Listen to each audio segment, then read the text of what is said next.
J'ai vécu à Vienne il y a un siècle. Je suis aussi connu que Shakespeare ou Einstein. Des milliers de livres ont été écrits sur moi. J'ai exploré un continent inconnu, l'esprit humain.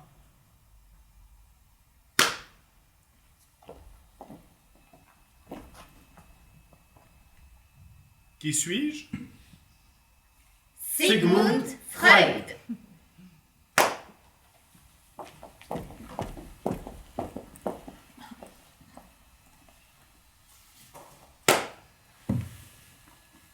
J'ai choisi ce texte parce que ça parlait de la psychanalyse, ça m'intéresse. La psychanalyse, ça accompagnait un peu enfin, pas toujours, mais ça accompagnait mon parcours.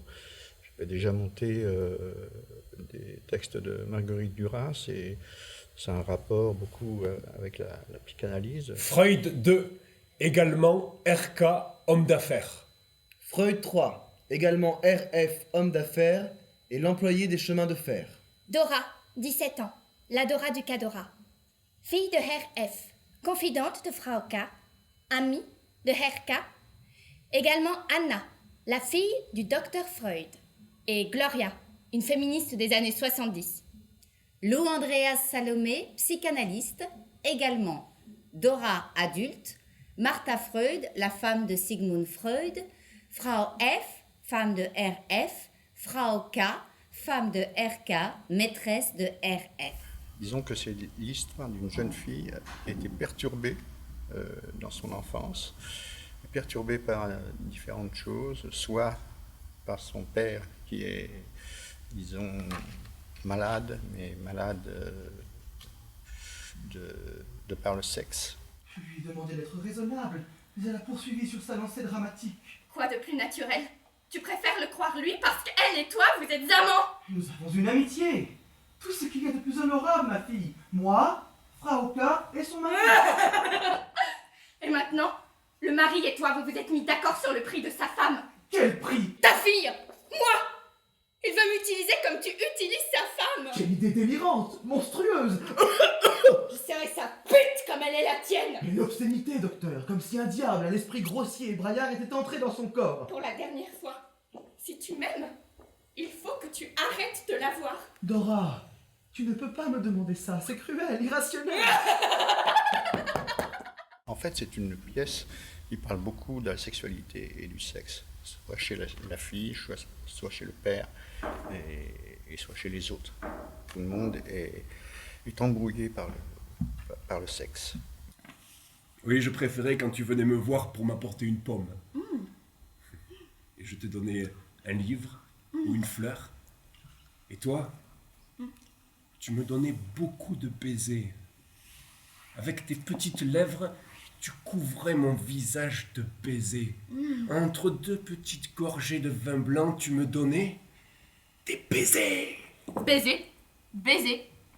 Il n'y avait que ce mot à la bouche, obstiné comme quand il a bu. Oui, je préférais ça. Quand tu étais innocente et tu ne ressemblais en rien aux grandes personnes.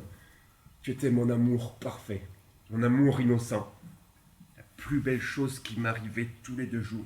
Et il y a 2 parties, en fait. Il y a la partie qui est moins, disons, tragique que la deuxième partie. Et en même temps, où on voit les corps qui sont quand même un peu... Tu vois, ils sont pas équilibrés. De par la maladie, quoi. C'est pour ça qu'on le joue un peu burlesque, un peu, où les corps il y a des tics, il y a des choses comme ça. Ils maîtrisent pas leur corps, quoi. L'acte d'RK t'a fait violence. Mais toi aussi tu aimais RK, n'est-ce pas? Oui, je l'aimais, mais d'une autre façon. Il t'offrait des fleurs, il te disait combien tu étais jolie. Et toi, tu éprouvais de la tendresse pour lui parce qu'il était dans une situation difficile. Maintenant, RK ne faisait que faire un pas de plus dans cette relation en t'embrassant comme une femme. Parce que de fait, au cours de la dernière année, tu étais devenue une femme. Vous êtes de son côté. Je ne fais que clarifier la scène, comprendre la scène. RK, t'as parlé de ton sourire, de tes lèvres, de tes petites lèvres. Du plaisir de te voir, du plaisir incomparable de te voir. Tu es la plus belle chose qui m'arrive tous les 2 jours. Te rends-tu compte que tout conduisait au baiser? C'est ce que fait un homme à une femme quand la femme l'attire, il l'embrasse. Vous savez, en psychanalyse, il y a le moi qui est notre personne, et puis il y a le ça, donc qui est le sexe, et puis il y a le surmoi. Le surmoi qui représente en fait la famille qui est là pour oh, attention, tu vas trop loin, là, tu vas trop loin. Et le ça, il dit ah mais non, tu peux y aller, la draguer, vas-y. Et ouais, c'est comme ça à l'intérieur de nous. Et donc les trois, on a le moi, le surmoi et le ça qui sont là. C'est pour cela qu'Erka apparaît tout à coup dans le rêve, à la lumière de ce que nous savons maintenant de Erka, quand il t'a offert le petit coffre à bijoux. Que pouvons-nous supposer qu'il attendait en échange? Oui, Oui quoi? mon petit trésor. Tout devient plus clair. Il t'a donné un coffre à bijoux pour que tu lui donnes ton coffre à bijoux. Parce que sa femme ne lui donne pas le sien, qu'elle le donne à mon papa, qui ne veut pas celui de ma maman, et que quand il le veut, elle ne le lui donne pas. L'interminable ronde de la complication sexuelle. Mon but, c'est de trouver quel théâtre je peux faire avec ce texte, quoi. Et donc, dans la scénographie, en fait, ça s'est fait un peu comme ça. Par exemple, le rideau rouge qu'il y a là par terre, quand on a commencé à répéter, il était là déjà. C'était d'un autre spectacle que quelqu'un d'autre avait fait. Et il y avait ce grand rideau rouge comme ça. Et je me suis dit, bon, ben, je vais commencer avec ça, quoi. Ce n'est pas ce que mon rêve signifie. Je sais ce que mon rêve signifie. La résistance s'accentue. La patiente se redresse encore une fois. Je ne peux pas respirer parce qu'il y a beaucoup de fumée. J'associe la fumée aux hommes qui fument le cigare. Les hommes qui fument le cigare m'étouffent. Ils sont cruels. Ils me parlent affectueusement mais ne me laissent pas respirer. Et je vais me fuir. En fait, c'était assez facile de trouver un sens, le rouge, et puis comment dire, avec la mémoire. De l'autre côté, à l'arrière, c'est le cerveau, et devant, c'est le réel, en fait. Ils ont des difficultés à passer parce que c'est comme s'ils se disaient, mais comment je vais pouvoir parler quand je vais être dans le réel, avec mes maladies, avec tout ça, mes symptômes. Soyez la bienvenue, Lou Andreas. Merci Anna. Je trouve qu'Anna est devenue très jolie. Et en plus, elle est intelligente. L'autre soir, je l'ai trouvée en train de lire un de mes livres et de le souligner. Ah, alors elle est très intelligente.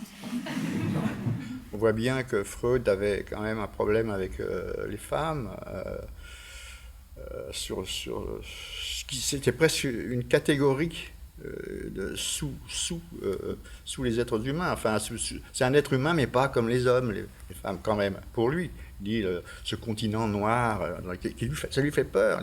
Le vagin, ça lui fait peur, tout ça lui fait peur. Vous voulez le vote? Oui, nous le voulons. Comme les hommes? Oui, enfin, comme vous. Bientôt, elles voudront avoir leur propre compte en banque, conduire des automobiles et même entamer des procédures judiciaires. Devenir ministre d'État. Bon, je ne sais pas si... Et pourquoi pas? Que ces mesdames phalliques sont assommantes. Revendicatrice. Pourquoi ne sont-elles pas plus... Douce et agréable. telles que sont les femmes par nature? Pourquoi les Noirs ne veulent-ils pas être esclaves? Il sent ce qu'il va trouver. Il sent qu'il est sur des pistes de la psychanalyse, qu'il est en train d'inventer quelque chose. Et il va inventer quelque chose, mais cette chose, la psychanalyse, ça va être étrangère pour tout le monde pendant très très longtemps. Personne ne comprend rien à ça. Les femmes demeurent encore, à mes yeux, un mystère. C'est un grand cliché, non? Quand ça n'arrange pas les hommes de comprendre leurs femmes, ils disent « Ah, les femmes, c'est une autre espèce animale ». Un malheur général et diffus est le signe d'une bonne adaptation.